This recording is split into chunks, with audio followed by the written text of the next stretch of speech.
Muy buenas tardes.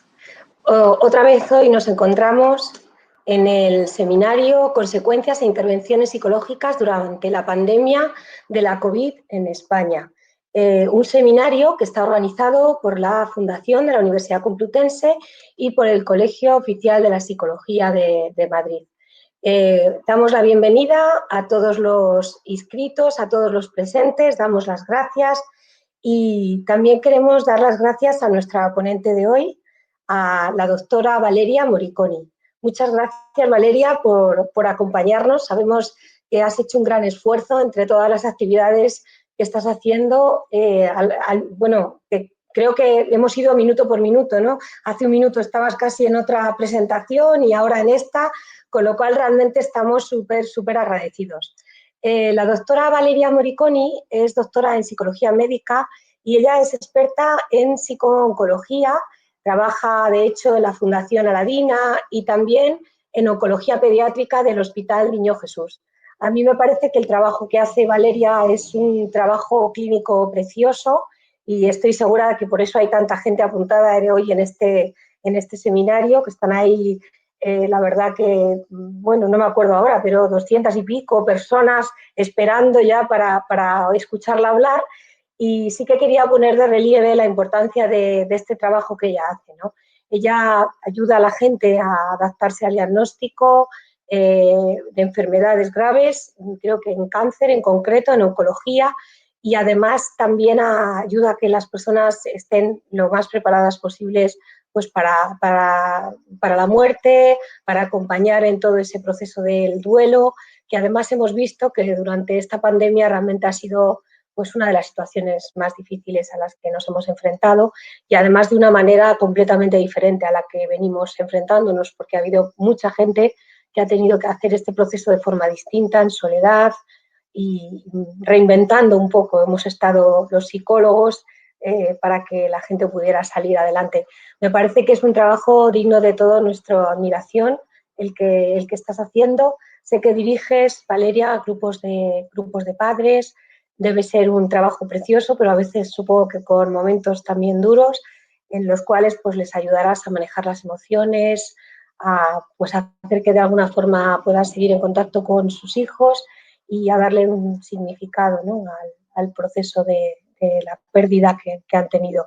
La verdad es que me emociona solo pensar en tu trabajo, me parece apasionante y tengo que decir que, bueno, que también ella, además de todo eso, compatibiliza esta tarea clínica con una labor docente también muy bonita que hace en el Poland Institute for Loss and Transition, en el cual ella está en el equipo de Practicum. Seguro que tus alumnos están felices también de poder compartir todas estas experiencias que tiene.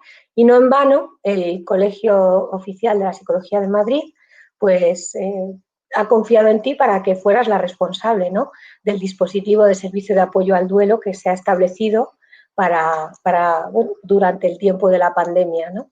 Entonces, bueno, pues darte las gracias. La verdad que estoy muy orgullosa de que hayas querido colaborar con nosotros en este seminario y te lo agradezco muchísimo. Así que cuando quieras, pues puedes comenzar con esa preciosa ponencia que nos vas a hacer sobre cómo apoyar la pérdida en tiempo de pandemia. Muchas gracias. Pues muchísimas gracias a ti, Maripaz, por esta maravillosa presentación. La verdad que me siento halagada de participar a este seminario y poder aportar mi experiencia y mi conocimiento en este ámbito. Espero que pueda servir a alguien, tanto en la práctica clínica como en momentos personales y desde luego estoy disponible para lo que os pueda ayudar, aportar, tanto aquí en España como si luego os dejaré mi mail por si me queréis contactar por mail. Pues lo que os voy a presentar hoy es un poco el trabajo que hemos ido realizando yo en colaboración con muchos otros profesionales de la psicología para poder apoyar la pérdida en este tiempo de pandemia. El proyecto de ayuda al duelo del Colegio Oficial de Psicólogos de Madrid nace promovido por el Colegio Oficial de Psicólogos de Madrid y en colaboración con los servicios funerarios. Nace con la motivación de ayudar, de aportar y de sostener en este momento tan duro en como ha dicho Maripaz, nos teníamos que reinventar y buscar recursos sobre la marcha frente a lo grave y a la avalancha de emociones que se estaban movilizando. El objetivo era de prestar atención psicológica a distancias a personas o familias que han perdido a un familiar por coronavirus. Pero en realidad no nos hemos limitado solamente a familiares, sino a todas las personas que han perdido algo o alguien importante en sus vidas, ¿no? Porque luego hemos ido viendo también muchos tipos de duelos de los que iremos hablando en esta presentación. El funcionamiento era sencillo, es sencillo porque el servicio sigue en activo. Los dolientes simplemente tenían que solicitar apoyo a través de este correo electrónico y desde el dispositivo de coordinación se iba asignando un profesional de referencia para que se realizara esta intervención sin límite de sesiones. Como os he dicho, el servicio de coordinación ha sido a través de un email. Hemos recibido hasta hace 2 días, que cuando he actualizado estos números, 5.716 mails en los que se pueden desglosar en 2.837 mails recibidos y 2.879 mail enviados. Los mails de usuarios derivados a psicólogos del dispositivo han sido 712. Esto quiere decir que 712 pacientes utentes han pedido ayuda. Y los mails de los profesionales de la salud del dispositivo que se han ido moviendo para realizar acciones de supervisión, derivación interna, derivación a otros servicios, han sido 2.092. Y luego hemos tenido unos 33 usuarios derivados a otros servicios, bien porque no vivían en la Comunidad de Madrid, porque este es un proyecto del Colegio Oficial Psicólogos de Madrid, entonces ha nacido así, o bien porque se podían derivar a otros servicios que no fueran de duelo o con otras especificidades. Empezó esta aventura en el día 23 de marzo, en los que contactamos directamente Javier Barbero y yo, que somos los 2 coordinadores, con las funerarias y con el Colegio Oficial de Psicólogos, que nos han brindado la disponibilidad, todos los medios y nos han facilitado todo el trabajo desde el primer momento hasta ahora, porque como os he dicho, sigue funcionando. Y tenemos en activo 117 psicólogos y psicólogas que han dado su tiempo, su profesionalidad, su entrega y todo su cariño a esta iniciativa y a todos los utentes que lo han necesitado. Y hemos acompañado al duelo a 603 usuarios.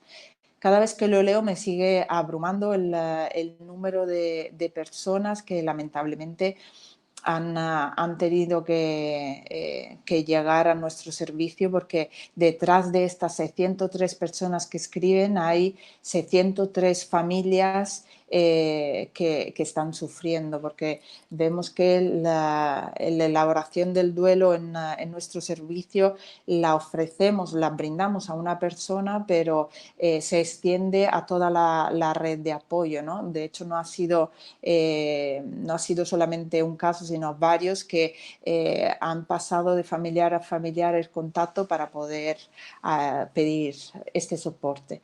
Y al día de hoy tenemos 248 muchos usuarios que se han dado de alta, y esto nos ayuda a reforzar el concepto de que el duelo no es una patología, sino una etapa de la vida que, si podemos acompañar, pues es de gran ayuda para la salud personal, individual y pública, ¿no?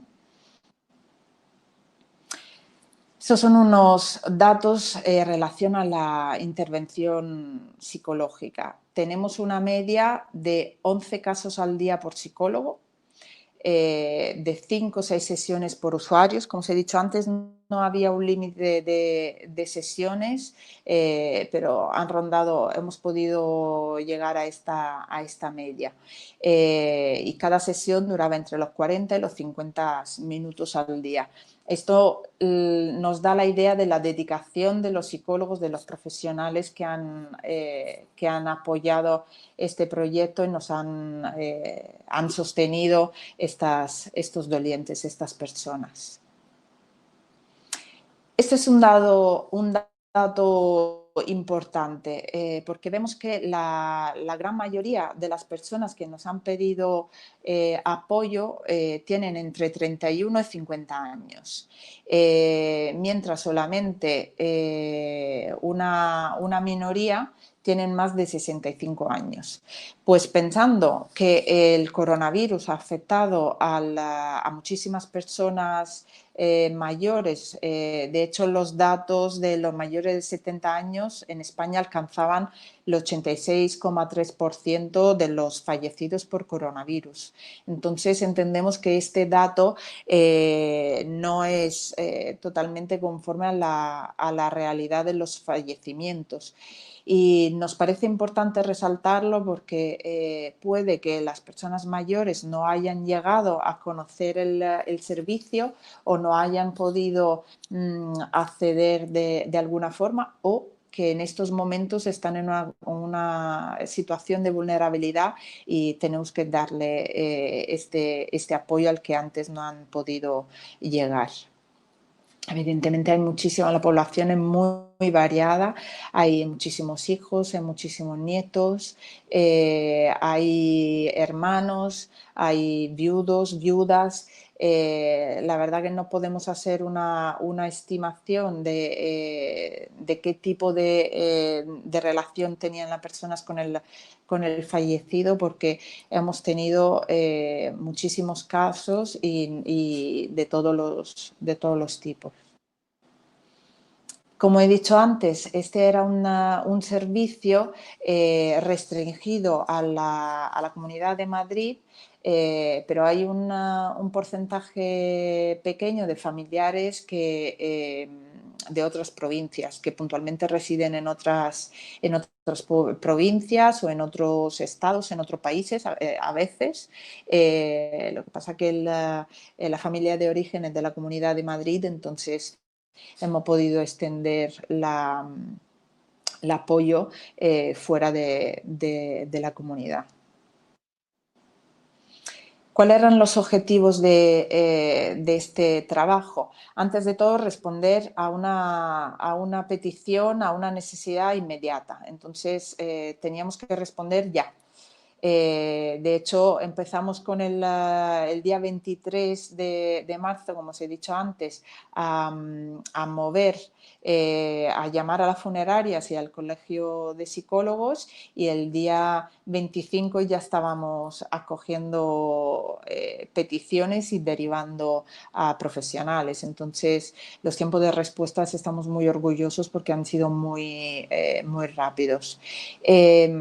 Queríamos actuar como un puente en periodos críticos. Teníamos muy claro que tenía que ser una acción de emergencia, de soporte, para poder ayudar a los dolientes a empezar este camino de elaboración y luego, en un segundo momento, si no se podía cerrar a lo largo de la intervención, poder derivar a otros dispositivos. Y luego, sin duda, la parte más importante, nuestro objetivo era dar un enfoque preventivo a la intervención, porque necesitábamos, antes de todo, informar a la población de lo que estaba pasando, ayudar a entender todo lo que estaba pasando, asesorar sobre la dinámica, ¿no?, del duelo, las dinámicas de la elaboración emocional, sostener en un momento en que la soledad y el aislamiento ha sido inmenso para todo, acompañar hasta que este puente se pudiese cruzar y ofrecer herramientas para esta elaboración. Pero yo hablo de elaboración, pero de elaboración del duelo, y me parece muy importante pararnos a definir, ¿no?, lo que es la elaboración del duelo, por lo menos el marco en que se ha definido dentro del servicio. La elaboración del duelo es el trabajo que el doliente debe hacer para enfrentarse a la pérdida real o simbólica de algo o alguien a lo que se estaba vinculado, para explorar las emociones que surgen. Es un trabajo para que el lazo con lo perdido no se rompa, sino que se pueda volver a encontrar un sentido y que este sentido, este lazo, siga acompañando la vida. ¿Por qué hablamos de pérdida real o simbólica? Porque veremos que esto es un factor intrínseco al duelo por coronavirus, ¿no? Porque hemos perdido todos mucho. Es verdad que estamos en una época histórica, en una sociedad que no nos ayuda a hablar de muerte, no nos ayuda a facilitar, a afrontar las emociones que surgen detrás de la pérdida y de la muerte. No estamos acostumbrados a aceptar la vulnerabilidad, la finitud de cada uno, no estamos acostumbrados a sentirnos impotentes y fuera de control. Por esto las personas que están sufriendo un duelo a veces se ven empujadas por la sociedad a pasar de puntillas en este duelo, a volver a la normalidad de forma muy rápida y muchas veces silenciosa. Entonces, esta etapa tan importante, tan natural de la vida de cada uno se ve desautorizada muchas veces, y en vez de ser estimada como una etapa importantísima de cada uno. Por lo tanto, ahora mismo, frente a esta avalancha de duelo, nos encontramos con un reto muy grande, ¿no? Que es volver a encontrar significado a la muerte y a la vida, pero también encontrar nuevas herramientas para poder hacer frente a los duelos. Y los psicólogos tenemos que encontrar nuevos protocolos para poder ayudar en este duelo tan específico. Evidentemente, siempre en un marco holístico del duelo, que ve el duelo no como una patología, sino como, otra vez, como una etapa importante de la vida, nunca me voy a cansar de decirlo, y con una dimensión no solamente psicológica, sino también espiritual, social, y entonces, dentro de este marco, tenemos que abrirnos y explorar y apoyar a 360 grados. Pero os quiero traer, os he traído una de los mails que nos llegaban al servicio, para poder entender de lo que hablamos cuando hablamos de duelo por COVID. Anteayer por la noche falleció mi madre. Mis padres llevan cumpliendo la cuarentena prescrita. Era mi padre el que bajaba esporádicamente a hacer la compra. Yo vivo a 30 minutos de ellos y he estado sin pasar por allí desde el jueves anterior a que decretaran el estado de alarma. Las circunstancias del fallecimiento han sido las siguientes. Durante esta semana mi madre había tenido algún síntoma, pero esporádico. Un día tuvo algo de fiebre, otro algo de tripa suelta. Era muy aprensiva y no le gustaba nada ir al médico. Se ponía muy nerviosa, al punto de aguantarse la tos y sufrir algo de fatiga. Sensación de angustia podríamos definirlo. El domingo por la tarde acudieron al ambulatorio. A mi padre, que iba con ella, no le dejaron entrar. Hubiera sido quien mejor hubiera explicado los síntomas. El diagnóstico fue ansiedad y le recetaron un ansiolítico. Subieron a casa y se tomó la pastilla. Mi padre salió al salón y cuando volvió a verla estaba ahogándose y acabó falleciendo.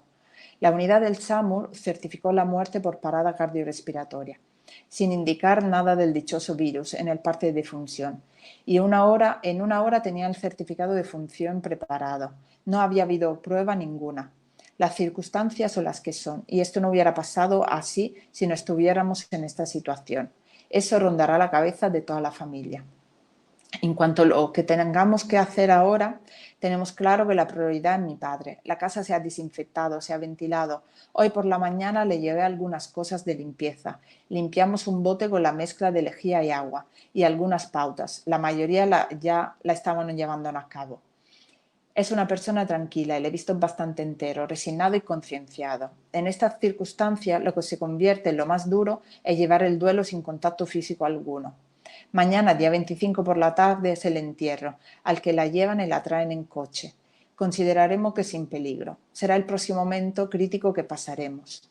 Creo que dentro de lo que cabe estamos bien, los dos. Iré a verle aunque no pueda entrar en casa y tenemos una lista de prácticas a llevar a cabo para que pueda indicarme si tiene algún síntoma.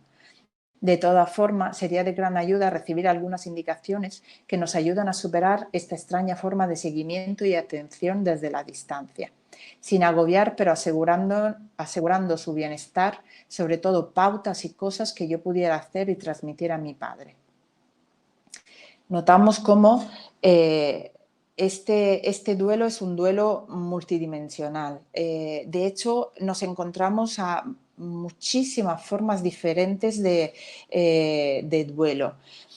La podemos resumir hablando de duelo traumático, de duelo múltiple, de duelo desautorizado, de duelo abierto, de duelo suspendido, congelado, de duelo solitario, de duelo colectivo, de duelos irrituales, de un duelo que vuelve a activar a otra pérdida, de un duelo más duelo, ¿no?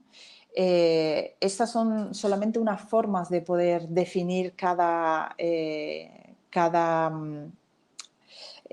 caso. Pero si abrimos esta narrativa, esta experiencia de cada persona, veremos que dentro de cada uno hay muchos duelos a trabajar. Para poder traeros y analizar estas experiencias, podemos hablar de los factores de riesgo que son específicos para este duelo, ¿no? Para el duelo en época de pandemia. Antes de todo, la posibilidad de un rápido empeoramiento del cuadro clínico. Nos encontramos frente a muertes repentinas, frente a muerte sin anticipación, inesperadas. Y esto no nos permite hacer un duelo anticipado, que es el duelo que hacemos antes de la muerte de nuestro ser querido y que nos permite ir desmenuzando toda esta experiencia y así poder ir restando impacto a la muerte cuando ésta se presenta. Además, tenemos que lidiar con una separación traumática para la hospitalización. En muchos relatos nos hablaban de que la última vez que veían sus familiares era yendo al centro de salud, o cuando la ambulancia los venía a recoger, o cuando se despedían a la puerta del hospital y luego nunca volvieron a verles, ¿no? Nunca volvieron a ver ni siquiera un ataúd abierto. Entonces, esto hace que la persona no pueda hacer absolutamente nada ni pueda tocar con mano esta separación. Se le añade la incapacidad de ver o comunicarse con el ser querido. Todos sabemos que cada uno de nosotros, cada uno de la sociedad, en su lugar, en sus posibilidades, ha hecho lo mejor posible para restar impacto emocional a todo lo que iba pasando. Pero muchas veces las personas que estaban hospitalizadas, los enfermos, no podían comunicarse con sus seres queridos, bien por imposibilidad física, porque no tenían apenas fuerzas para hablar, bien porque tenían aparatos de respiración que le imposibilitaban la comunicación verbal, bien porque no tenían tablet o smartphone para poder ver la persona, los familiares, la persona querida. Entonces todo esto ha hecho que las situaciones, las comunicaciones, las conversaciones se quedasen pendientes y que se abriese esta brecha que luego ha dado lugar a la creación de asuntos pendientes, como veremos más adelante. Además, la incapacidad de tener actualizaciones constantes sobre el estado de salud.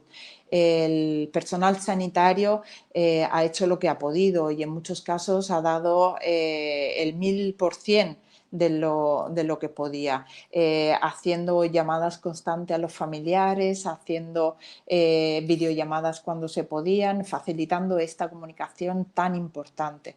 Para los que trabajamos en el ámbito de la salud, sabemos que una comunicación fluida, cercana, comprensiva y constante con los médicos, con los enfermeros, con el personal sanitario es algo que mitiga mucho el impacto del duelo y ayuda luego la elaboración, porque no se siente que se haya dejado nada por hacer o no se siente que se hayan dejado cosas por preguntar o explicaciones por pedir. Luego, otra cosa absolutamente trágica ha sido la incapacidad de acompañar al ser querido en los últimos momentos de vida. Necesitamos el contacto, somos seres de contacto, somos seres de 5 sentidos. Y no poder tocar, no poder acercarnos, no poder abrazar, no poder ser testigo de las últimas palabras, de los últimos abrazos, de las últimas voluntades de la persona querida, es inaguantable, es agotador, es algo que se clava como un cuchillo en el corazón y no podemos darnos razón y lógica de lo que ha pasado y no podemos tener esta sensación de control de que hemos hecho lo último que podíamos, que es ayudar el trance entre la vida y la muerte y apaciguarlo. Luego la posibilidad de que se vayan sumando pérdidas. No solamente hablo de muchos fallecimientos a la vez en la misma familia, que se han dado y se han dado muchísimos, sino también hablo de las pérdidas no tangibles, que es un tema que voy a rescatar en una siguiente diapositiva. La ausencia del cuerpo para llorar, del funeral y de cualquier otro tipo de rituales sociales y personales. El ritual no es solamente un trámite, no es solamente el hecho de dar el último homenaje, que también, pero el ritual es algo que representa muchísimas cosas, tanto a nivel social que a nivel individual. Antes de todo, la posibilidad tangible de cerrar una etapa con la vida y abrir una etapa de elaboración al duelo. En segundo lugar, el ritual es importante porque nos da la posibilidad de empezar a narrar con el homenaje que hacemos, con la recopilación de objetos importantes, con la recopilación de anécdotas, con la recopilación de recuerdos, empezamos a narrar la relación que teníamos con el difunto. Además, el ritual nos permite tener un nuevo estatus frente a la sociedad, porque dejamos de ser hijos y empezamos a ser huérfanos, dejamos de ser mujeres o hombres y empezamos a ser viudos. Y esto frente a una sociedad que nos legitima frente a este dolor. Entonces, no hacer este ritual no nos permite dar un cierre a este proceso y deja esta sensación de irrealidad, de estar, de embotamiento, de estar en un cuento, en una pesadilla, mejor dicho, que muchos dolientes nos traen en estos días a consulta. Y luego el aislamiento social del superviviente en cuarentena, que se encuentra imposibilitado no solamente a dar apoyo, sino también a recibir apoyo. Se encuentra con el miedo de ser contagiado o contagioso, que se encuentra privado de todo tipo de recursos para poder hacer frente a la cotidianidad y a la avalancha de emociones que tiene frente al duelo. Y por último, la incapacidad de recibir calidez y afecto de los miembros de la familia y de su comunidad. Esto lo hemos sufrido todos. En mayor o menor medida hemos vivido un aislamiento muy duro en que sentíamos palpable la necesidad de dar y de recibir. Tanto a nuestros seres queridos que también a la comunidad. Y por esto surgen iniciativas como esta, pero como muchísimas más que hemos visto y que nos han ido reconfortando, ¿no?, como seres humanos en un mundo en peligro. Para poder hablar de todo esto de forma más sencilla, he querido resumir todos estos factores que os he estado contando hasta ahora en 3 características principales del duelo por coronavirus. Y esto son representadas por los factores intrínsecos, los factores traumáticos y los factores relacionales. He ido esbozando cada uno de ellos, pero quiero resaltar la doble vertiente del duelo por coronavirus, que es la elaboración del trauma y la elaboración del duelo. Por lo tanto, el doliente se encuentra frente a estos 2 trabajos a hacer y frente a estas diferentes líneas de emociones que van surgiendo. Y nosotros como profesionales tenemos que ir legitimando ambas y trabajando ambas. Y luego hablamos de factores intrínsecos. En esto me quería parar un poquito más porque es algo de los que a veces no nos paramos a pensar y a sentir, y ahora mismo no podemos pasar por alto.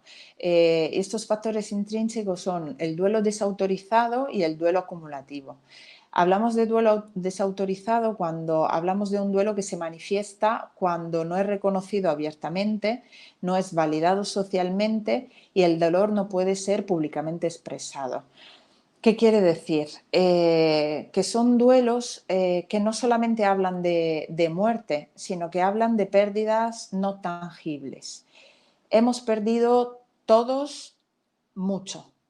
Hemos perdido, antes de todo, un sentido de identidad. Estamos acostumbrados a ser profesionales, a ser personas, a ser padres, parejas, a desenvolver muchos roles a lo largo de nuestro día a día y de nuestra vida. Y en muy pocos días, en un espacio-tiempo muy reducido, hemos tenido que readaptarnos, reinventarnos y darnos cuenta de que todo lo que habíamos construido como certezas y como rutinas y como pasos que nos hacen ir seguros por nuestra normalidad, lo habíamos perdido. Hemos perdido también cierta confianza en el mundo. Porque para los que tenemos la suerte de vivir en un país libre de conflictos bélicos, nos damos cuenta que la seguridad la damos por hecha, ¿no? Tenemos algunas cosas que nos pueden asustar y que ponemos en algunos comportamientos que ponemos en marcha para evitarlas.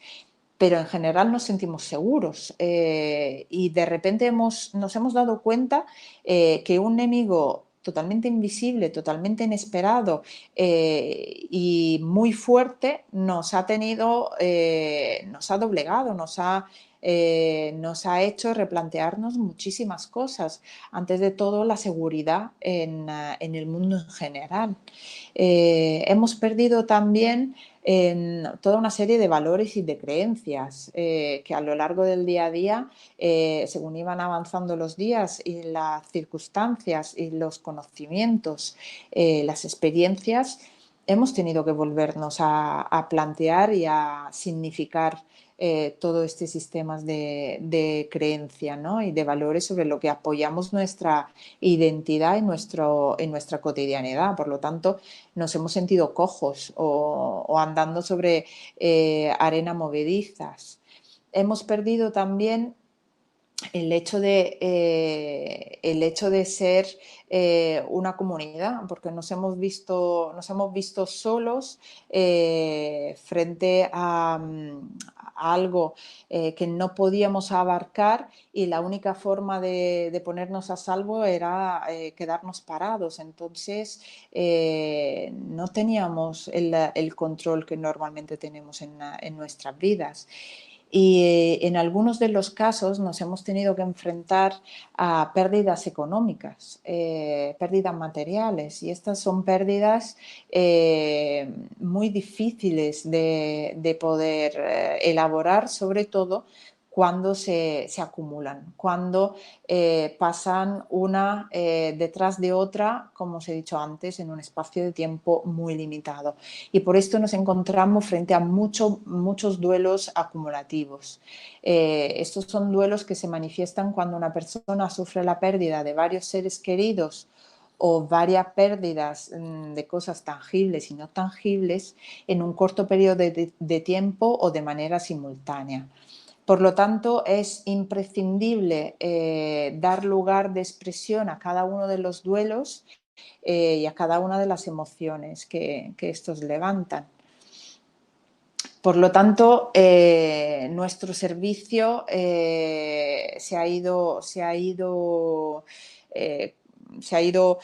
componiendo y se ha ido montando, es verdad, sobre la marcha, pero con unos objetivos y también con una mirada muy específica.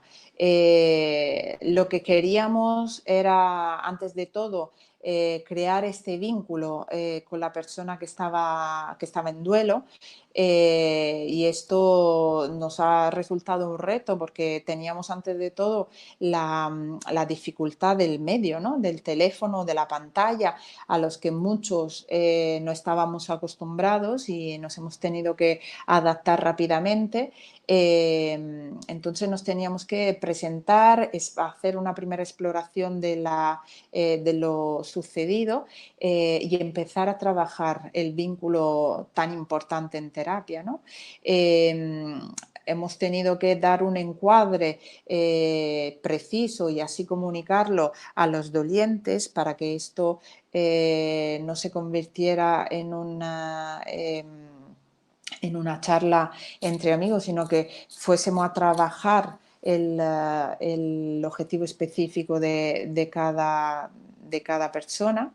Teníamos que explorar la red de apoyo porque es fundamental cuando se trabaja en estas condiciones de emergencia y de rapidez, tener aliados, ¿no?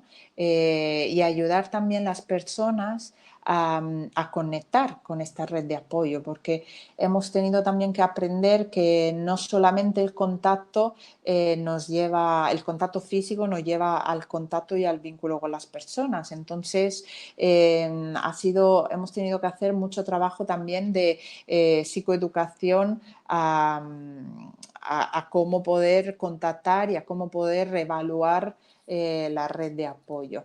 Hemos trabajado conectando con las emociones y facilitando la ventilación emocional. Todos sabemos que cuando las emociones nos desbordan, a veces ni podemos darle nombre, ni podemos ni podemos verbalizarlas, ni podemos entender qué está pasando.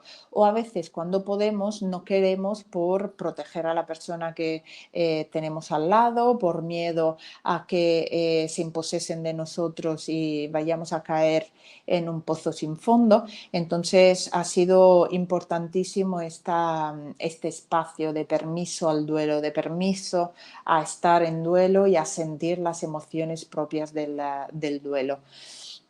Y luego la otra pata, que es la psicoeducación, ayudar a las personas a entender qué es el duelo, qué se siente estando el duelo, cuáles son las cosas que pueden hacer, cuáles son las cosas que deben de hacer, y restar esta sensación de ser inadecuados frente a lo que estamos sintiendo, desautorizados frente a lo que estamos sintiendo. Entonces, dar permiso a sentir parece algo muy obvio, pero es algo sustancial en el acompañamiento al duelo, y me atrevo a generalizar a todo tipo de terapia. Más en el específico, cómo se ha ido trabajando el duelo. Antes de todo, como os he dicho hasta ahora, legitimando las pérdidas, todo tipo de pérdidas. Hemos ayudado a las personas a darse cuenta de todo lo que habían perdido, de todas las personas a quien habían perdido, bien por muerte, bien por lejanía, bien por imposibilidad de contacto, bien porque se han sentido defraudados, bien por todo lo no tangible de los que os he hablado antes. Hemos ayudado a las personas a afrontar el trauma.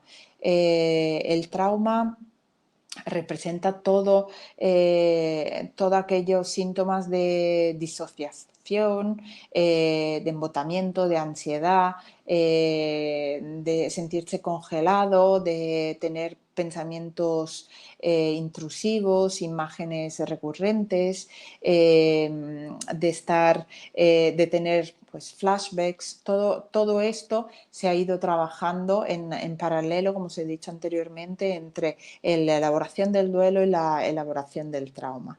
Hemos validado el sufrimiento porque tenemos el derecho de estar en duelo. Todos de la misma forma tenemos este derecho, y todos de la manera en que podemos y conseguimos sentir, estar y elaborar. Hemos favorecido las dinámicas de cierre, bien de todos los asuntos pendientes que se han podido abrir antes, durante o después del fallecimiento, de la pérdida del ser querido o de la persona importante, y bien favoreciendo aquellos rituales simbólicos tan importantes para poder trabajar. Y luego, en última instancia, hemos trabajado el legado y el vínculo con el fallecido, porque sabemos que un duelo puede ser más difícil de elaborar cuando perdemos la conexión con la persona querida, cuando no podemos individuar lo que nos han dejado y no podemos traerlo al momento presente y hacer que nos acompañe a lo largo de nuestra vida. Evidentemente, no hemos logrado todo con todos, pero desde el cariño, la humildad y las ganas de ayudar, yo creo que hemos logrado mucho. Y por último, para acabar esta presentación, os dejo con las palabras de una doliente que desde luego describen mucho mejor que yo lo que es el duelo por COVID. Esto es lo más duro que he vivido en mi vida. He vivido muchas muertes de familiares en pocos años, pero la muerte de un padre, esta incertidumbre. Así que lloras por la pérdida de alguien que aún no se ha ido. Piensas que va a volver, piensas que no va a volver. Ya no sabes qué pensar. Lloras cada 2 horas. Te entretienes y vuelves a llorar.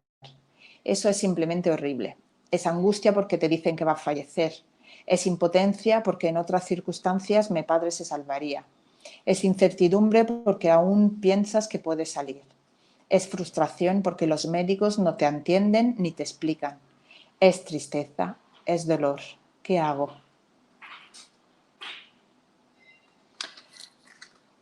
Pues muchísimas gracias por escucharme, muchísimas gracias a todos los que estáis aportando ayuda y soporte en estos momentos tan tremendos, y un abrazo a todos los que habéis perdido algo o alguien relevante. Muchas gracias, Valeria, a ti por esta presentación. Además, se nota que has vivido situaciones muy intensas durante todos estos días. Y bueno, tenemos varias preguntas, un poco, pues a veces sobre curiosidad del funcionamiento del servicio y alguna otra, pues cómo dar respuesta a algunas situaciones un poco más relacionadas con lo que sería el funcionamiento, las técnicas, etcétera. Con respecto al servicio, preguntan si era un servicio gratuito. Entiendo que sí, ¿no? Porque era un servicio ofrecido por el colegio.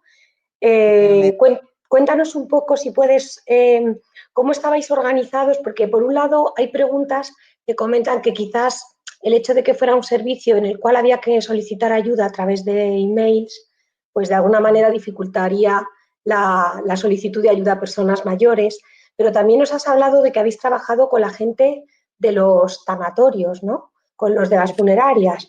¿Qué tipo de colaboración teníais ahí? ¿O si trabajabais juntos? ¿Cómo desarrollabais el proyecto? Pues efectivamente, el servicio era absolutamente gratuito, es absolutamente gratuito para todos los dolientes. El hecho que era un mail y no era un teléfono, sí lo hemos pensado que podía dificultar la accesibilidad a las personas mayores, pero nos hemos dado cuenta desde un principio que no era así, porque nos han empezado a derivar muchísimos pacientes, tanto los trabajadores sociales, los médicos de familia, las funerarias, y por esto hemos colaborado con ellos. También desde los varios teléfonos nacionales y de las comunidades que se han ido abriendo luego sobre la marcha y durante la pandemia, nos derivaban los casos de duelo, y la verdad que se abrió un mail porque era lo más práctico en un primer momento, porque ya os digo que ha sido rapidísimo. De hecho, ha sido el primer servicio que se ha ofrecido desde el Colegio Oficial de Psicólogos de Madrid. Entonces, y lejos de pensar que podía dar apoyo a tantas personas y podía abarcar tanta necesidad, ¿no? Lamentablemente. Y el apoyo de las funerarias, desde luego, ha sido fundamental, porque ellos iban informando a los dolientes de que existía este servicio, independientemente que fuesen funerarias públicas, privadas. La verdad que también todos hemos trabajado a una, y nos han facilitado muchas veces, pues, que los dolientes pudiesen llegar al servicio. No, sí, desde luego hay que felicitaros porque fue una cosa relámpago total, y en esto de las actuaciones durante las catástrofes hay que reconocer que la rapidez de respuesta es algo fundamental, ¿no? Y además, bueno, yo tengo un padre que tiene 84 años y es el rey del WhatsApp, o sea que realmente tengo que reconocer que yo no seré quien, o sea que realmente sí que creo que ellos, cuando les interesa, también encuentran sus maneras de acceder a los recursos, sin ninguna duda, ¿no?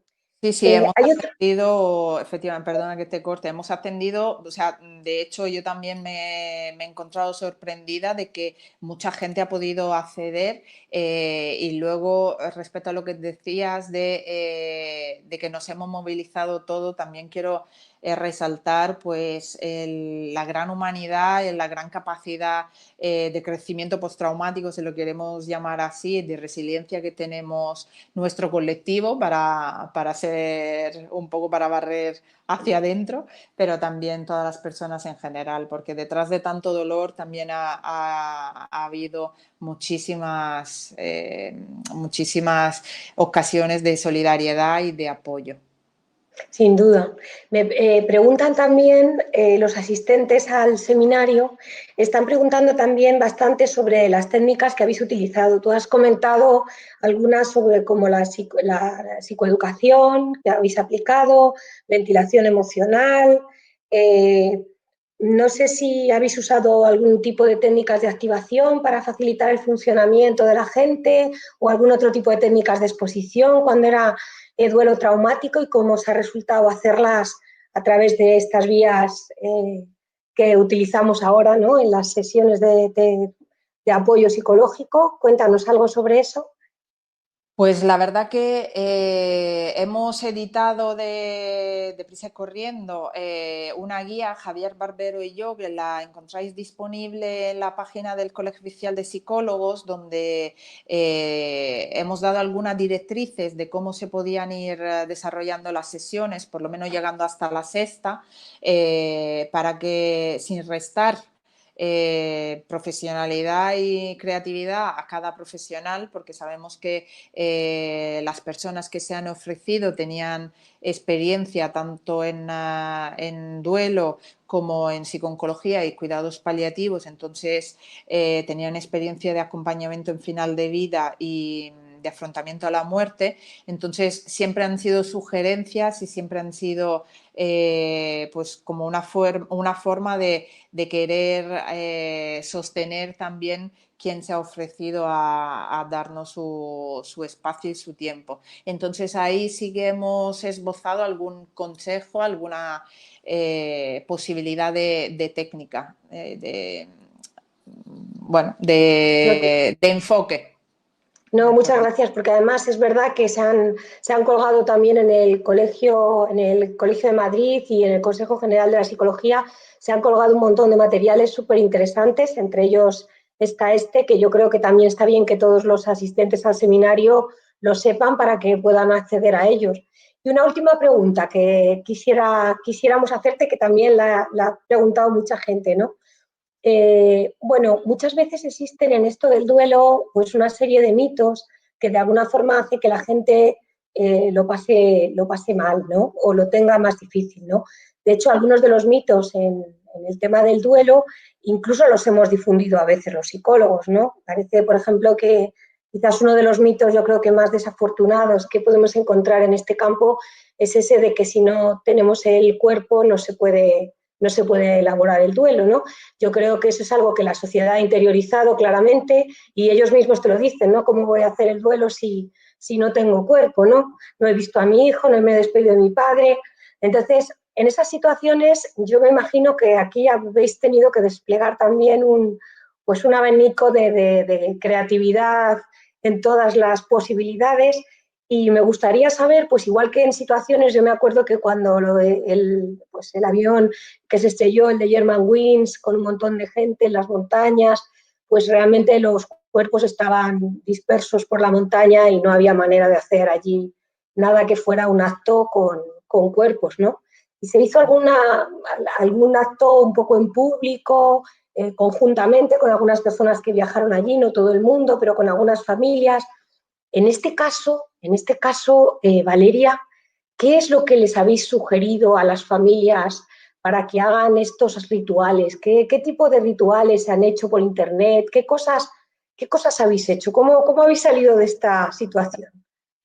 Se han hecho muchas cosas. Estoy totalmente de acuerdo contigo y muchas gracias por sacar este tema porque para mí es importantísimo. Por esto he pasado muy rápidamente en esto del nombre de los duelos porque a veces fomentamos el hecho de etiquetarnos dentro de una patología o dentro de un sistema, y esto nos desautoriza a tener creatividad realmente, posibilidad de buscar otras formas. Entonces, esto está muy bien y es fundamental, puertas adentro, pero puertas afuera tenemos siempre que tener un enfoque creativo y curioso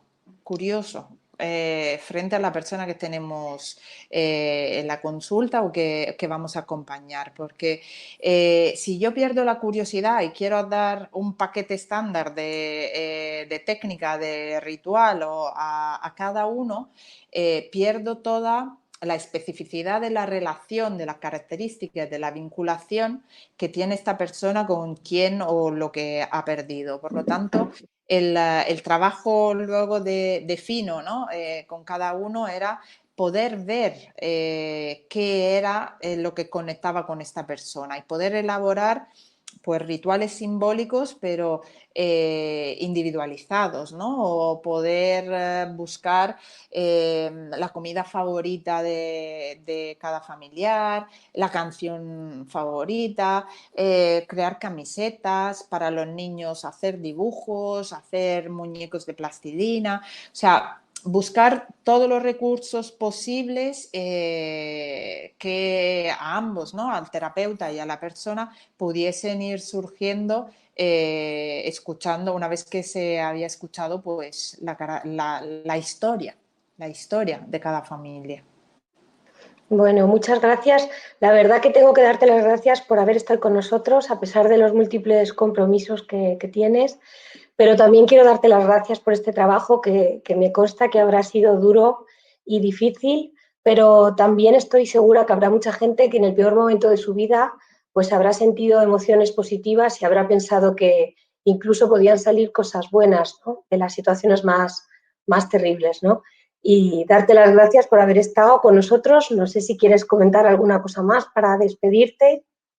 Nada, yo os quiero dar las gracias a vosotros porque aparte que considero que toda la posibilidad de hablar de duelo quiere decir posibilidad de ayudar, aunque sea no de primera, sino de segunda, a través de la formación a personas que lo están necesitando, y reiterar mi apoyo y mi cariño para todas las personas que están pasando por una situación difícil. Muchísimas gracias, Valeria, por tu trabajo y por estar hoy aquí con nosotros. Muchísimas gracias también a todos los asistentes. Siento no haber podido hacer todas las preguntas, pero he intentado acumularlas lo más posible. Y bueno, pues no os olvidéis de que mañana tenemos la última sesión y estará con nosotros la profesora Silvia Verdullas y yo misma, que comentaremos la experiencia que hemos tenido también de asistencia a las personas por la pandemia que lo han necesitado a través del teléfono del Consejo General de la Psicología y del Ministerio de Sanidad. Muchísimas gracias, Valeria. Cuídate mucho y que sigas con tanta ilusión haciendo este precioso trabajo que estás haciendo y dar recuerdos a las personas de tu equipo que me consta que también son grandes profesionales. ¿Vale? Desde luego. Muchas gracias. Hasta luego.